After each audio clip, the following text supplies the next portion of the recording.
मानव जीवन में कल्याणकारी समय अब धनु राशि वालों का कब आएगा, कैसे जिंदगी की चाल चलेगी और कैसे धनु राशि वालों की ये स्लोनेस खत्म होगी, कैसे धनु राशि वाले अब अपने ग्राफ को आगे बढ़ाएंगे या वह वहीं खड़े रह जाएंगे। जिंदगी का सफर रुपयों पैसों की चाल से चलता है। अगर रुपया पैसा आ गया तो आगे की चाल आपकी बढ़ गई, और अगर रुपया पैसा नहीं आया तो सिवाय बहानेबाजी के कुछ नहीं रह जाता है कि आज कर लेंगे, कल कर लेंगे, परसों कर लेंगे, ये मुहूर्त निकालेंगे, वो समय निकालेंगे, तब वो काम होगा। वो एक्सक्यूज है, मगर वक्त काम मांगता है। यहां धनु राशि वालों की करवट अब बदलेगी। 11 फरवरी सन 2025 से एक नया समय बदलाव के रूप में लेके आएगा, क्योंकि जब जीवन में फाइनेंस ग्राफ बढ़ता है तो परेशानियां कम होती चली जाती हैं, और जिसकी जिंदगी में फाइनेंस बढ़ता नहीं है तो वह जिंदगी में जेब खाली लेके डोलता रहता है और उसका कोई साथी, कोई पूछा ताछी करने वाला नहीं होता है। उसको डेड श्रेणी में डाल दिया जाता है। उसको ये कह दिया जाता है कि भाई तुम गरीब हो, तुम्हारे पास क्या है, तुम क्या कर सकते हो।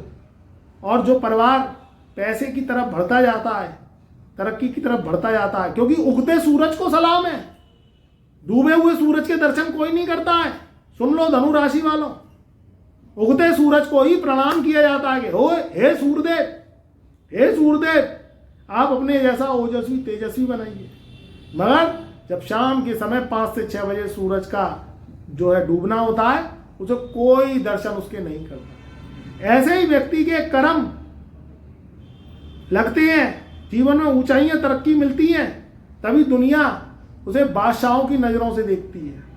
नहीं तो उसे फेलियर और डेड श्रेणी में डाल के उसे कचरे के डिब्बे में डाल दिया जाता और उसे कोई नहीं पूछता, ना समाज पूछता, ना परिवार पूछता, ना उसको अपने पूछते, ना पराये पूछते, कोई नहीं पूछता, क्योंकि वो गरीबी के तंत्र जाल से दूर हो ही नहीं पाया, समय पे काम बना ही नहीं पाया, परिवार बढ़ा ही नहीं पाया।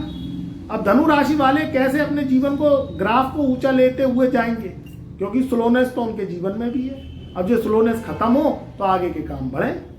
यहां बुध को सबसे ज्यादा पावरफुल ग्रह माना गया है। बुध क्या है? बुद्धि है। जब समय पे आपने कोई काम नहीं किया, आज कल में जिंदगी टालते चले गए तो आप जिंदगी से मजाक करते चले गए। आपने ग्रहों को नहीं समझा, कुंडली को नहीं समझा, अपनी कुंडली का इलाज नहीं करवाया, बीमारी को जिस से तस रहने दिया, तो आपने जीवन को व्यर्थ गवा दिया और पानी की तरह बहते चले गए और उसका यूज नहीं कर पाए। फिर आप कहते हो कि अब पानी पीने को नहीं है, तो आपने पहले उसे स्टोर किया ही नहीं। यही चीज बुध की के हिसाब में चलती है, क्योंकि बुध क्या है? एक बिन पैंदी का लोटा ग्रह है। अगर आपने उसको संभाल लिया तो वो ढरकेगा नहीं तो वो ढरक के दूसरी थाली में चला जाता है। बुध को राहु केतु से भी ऊपर समझना, क्योंकि जिसके जीवन में, जिसके माइंड में बुद्धि नहीं है, वो क्या है? सर्कस का मदारी है। वो बस घूमता रहता है, दूसरों की बातें सुनता रहता है और अपने काम बनाता नहीं है। आप दूसरों के जश्नों में जाते रहते हैं, अपने काम बना नहीं पाते। आप कोई दुकान खोलते हैं, कोई नौकरी करते हैं, वो नौकरी छूट जाती है, दूसरा व्यक्ति लाखों करोड़ों रुपए कमा के अपनी आगे गाड़ी निकाल ले जाता है। वो क्योंकि उसमें बुद्धि है, उसमें बुद्धि है, उसमें ज्ञान है, उसमें विवेक है। और आप में क्या है? आप में बुद्धि है नहीं, आप समझ नहीं पाते कॉन्सेप्ट को, और आप क्या है? फिर रोते रहते हैं कि काम बने नहीं। भाई काम क्यों नहीं बने? क्योंकि आप में बुद्धि की कमजोरी है। बुध ग्रह क्या है? बुध ग्रह राहु से जुड़ा हुआ है। राहु ने सारा जो अर्क है बुध का चूस लिया है और राहु बलवान हो गया है। बुध जिसकी कुंडली में कमजोर होता है, वो क्या है? वो क्या है? मन का और दिमाग का कच्चा होता है, अकल का पैदल इंसान होता है। उसको समझा समझा के रह जाओ, मगर उसे समझ में नहीं आती। फिर वो कहता है मैं गरीबी के तंत्र जाल से निकला नहीं। घर में कवाड़ा जोड़ के बैठा है, उसे सामान बता रहा है कि कवाड़े को जोड़ जोड़ के वो सामान बताता है, जबकि सामान अलग होता है जो यूजेबल होता है। जो घर में डस्ट है, कबाड़ा है, कूड़ है, लोहा है, लंगड़ है, पुराना आपके जो 50 सालों से कूड़ा बन गया वो सामान के रूप में, वो कबाड़ा है, वो उसे बेचने नहीं देता। बुध ग्रह खराब हो जाता है क्योंकि उसमें बुद्धि नहीं है। अब बुध ग्रह क्या है, शनि के संग मिलेंगे 11 फरवरी सन 2025 से। तो धनु राशि वालों की जो बुद्धि है, जो स्लोनेस है, वो दूर होगी, क्योंकि बुध क्या है, फास्ट ग्रह है। बुध चुस्त है, चालाकी है, आज की टेक्नोलॉजी को समझने वाला ग्रह है, जमान का कारक है। जमान से लाखों करोड़ों के काम बन जाते हैं। कहते हैं ना, ये आदमी जवान का धनी है। जो आदमी जवान का धनी होता है वो आपको अपडेट मिलेगा, सब चीज़ें उसकी फाइलें, सब चीज़ें पॉजिटिव मिलेंगी। और जो जवान का और मस्तिष्क का कमजोर होता है वो काम करने में ही डरेगा। वो ये सोचेगा कि अब मैं क्या करूं, आगे कैसे मैं प्रोग्रेस करूं, कैसे, उसे हर चीज़ से डर लगेगा, टेक्नोलॉजी को समझेगा ही नहीं। और बुद्धि से पैदल इंसान को कोई नहीं समझा सकता, क्योंकि उसका बुद्ध खराब है। बुद्ध खराब है तो जबान खराब होगी, जबान खराब होगी तो काम बिगाड़ लेगा, ना नौकरी में टिक पाएगा, ना व्यापार में टिक पाएगा। कोई ग्राहक आएगा तो उससे ऐसी बातें कर देगा, वो ग्राहक ही चला जाएगा।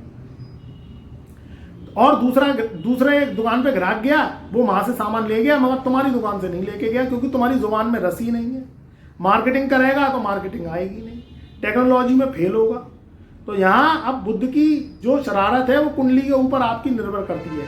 मगर बहरहाल अब इस समय धनु राशि वाले कैसे बड़ी तरक्की करेंगे, कैसे इस बुद्ध की स्लोनेस को हटाएंगे। तो देखो 11 फरवरी सन 2025 का वो समय होगा जिसमें दूसरे घर से निकलकर और बुद्ध महाराज तीसरे घर में आ जाएंगे। तीसरे घर का बुद्ध शनि के संग विलय होगा, शनि और बुद्ध की युति बनेगी। तीसरे घर में जो शनि है वो अभी तो राशि परिवर्तन नहीं करेंगे, राशि परिवर्तन करेंगे वह करेंगे मार्च में। तो जब तक बुद्ध महाराज शनि और बुद्ध की युति बनाएंगे, जो शनि की स्लोनेस खत्म करेंगे। तो शनि कर्मों का दाता है। शनि क्या है, कर्मों के द्वारा भाग्य को खोलता है, आपके जीवन में आगे आने वाले समय की दिशा को दिखाता है। तो शनि की जो स्लोनेस है धनु राशि वालों के जीवन से अब हट जाएगी। काम बनेंगे, नौकरी लगेगी, व्यापार चलेगा, हवाई यात्राएं होंगी, भाग्य का रास्ता खुलेगा, क्योंकि शनि और बुद्ध की युति तीसरे घर से बैठ के समसप्तक दृष्टि से धनु राशि वालों के 9th हाउस को देखेगी। तो 9th हाउस पे बल आएगा, 9th हाउस पे फोकस आएगा। 9th हाउस आपका भाग्य, आपका लक, अब लक काम करेगा। नहीं तो लक काम नहीं करता है तो उस व्यक्ति के काम बने बनाए बिगड़ जाते हैं और काम होते ही नहीं है। तो लक का जोर भी बहुत मायने रखता है। तो अब लक पे दृष्टि पड़ेगी तो भाग्य का खेल होगा, भाग्य के जरिए धन की प्राप्ति होगी, विदेशों से लाभ, टेक्नोलॉजी में लाभ। जो लोग बुद्ध से संबंधित काम करते हैं, बैंक में, फाइनेंस सेक्टर में, इंश्योरेंस में, किसी भी बीमा कंपनी में या कोई भी मल्टीनेशनल कंपनी में, तो जॉब लग जाएगी, लगी नहीं है तो, या लग गई है तो प्रमोशन, ट्रांसफर के चांसेस। जो लोग सरकारी नौकरी कर रहे हैं उनके लिए भी बदलाव के योग, ट्रांसफरेबल जॉब के योग रहेंगे या उन्नति के योग रहेंगे। समय बहुत अच्छा है, समय पकड़ लीजिए, समय का खेल है। समय दरिया की तरह बहता है, अगर पकड़ लिया तो वो राजा, नहीं तो जिंदगी में रंग की बात तो मैं करता नहीं। तो यहाँ स्थितियाँ जब आपकी उन्नतिदायक है तो आप अपने कामों पे पुश डालिए। और अगर कोई दिक्कत समस्या आ रही है, कोई परेशानी आ रही है, तो फिर कुंडली विश्लेषण करवाइए। अगर आपकी कुंडली में बुध की पोजीशन ज़्यादा खराब है, क्योंकि बुध की पोजीशन खराब होगी तो वो आदमी को आगे बढ़ने ही नहीं देगी, क्योंकि उसमें समझ नहीं है, सोच नहीं है। कोई काम करेगा तो नुकसान हो जाएगा, व्यापार करा तो व्यापार में नुकसान, नौकरी करी तो नौकरी छूट जाएगी, क्योंकि बुद्ध का दोष भी बहुत बुरा होता है, जो पितृदोष लगा देता है। तो यहाँ आप समझिए स्थितियों को, आगे बढ़ने का समय, धनु राशि वालों के जीवन में तरक्की का समय, आगे के ग्रहों की चाल बहुत उम्दा है अगर आपकी कुंडली में बुद्ध मजबूत है तो।